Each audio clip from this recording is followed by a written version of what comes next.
इनकी कुंडली भगवान शंकर से मेल खा रही है।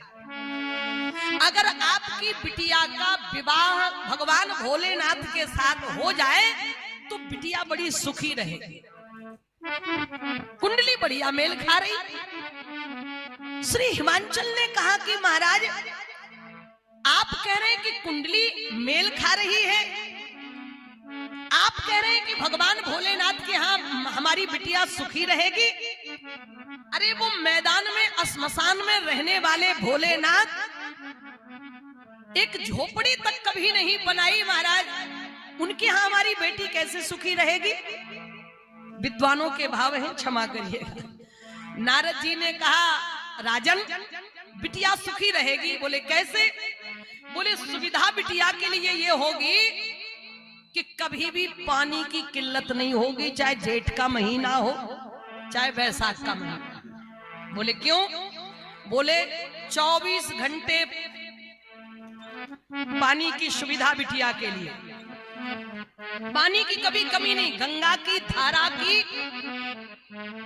हमारे यहाँ कहते हैं कि जब तक गंगा की धारा अविरल बह रही है, जब तक यमुना सरयू की धारा अविरल बह रही है, जब तक सूर्य चंद्रमा गगन मंडल में देदीप्यमान हो रहे हैं, तब तक धरती पर हम और आप सुरक्षित हैं। जिस दिन गंगा का जल सूखने लग जाएगा, समझ लेना कि अब धरती को पलटने में देरी नहीं लगेगी। तो महाराज भगवान भोलेनाथ की जटाओं से अविरल गंगा बहती है, पानी की कोई दिक्कत नहीं। और बोले दूसरी सुविधा तुम्हारी बिटिया को 24 घंटे महाराज लाइट की कोई पर 1 सेकंड के लिए भी लाइट नहीं जाएगी। चंद्रमा द्वितीया का चंद्रमा सदैव दीप्यमान महाराज माथे पर होता है। और महाराज सुनो, तुम्हारी बिटिया को झाड़ू पोछा नहीं करना पड़ेगा। बोले क्यों? बोले जब घर मकान ही नहीं है तो झाड़ू पोछा करेगी कहाँ। और बोले और बढ़िया सुविधा, तुम्हारी बिटिया को कपड़े वपड़े नहीं धोने पड़ेंगे। बोले क्यों? बोले जब दूल्हा कपड़ा पहनता ही नहीं है तो धोने का है।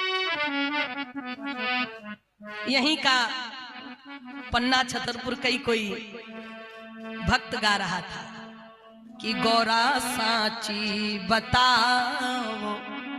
श्री पार्वती जी की सखियां पार्वती जी से पूछ रही हैं कि गौरा साची बताओ, कैसे कह कर लो तुमने भोला से ब्याह। गौरा साची बताओ,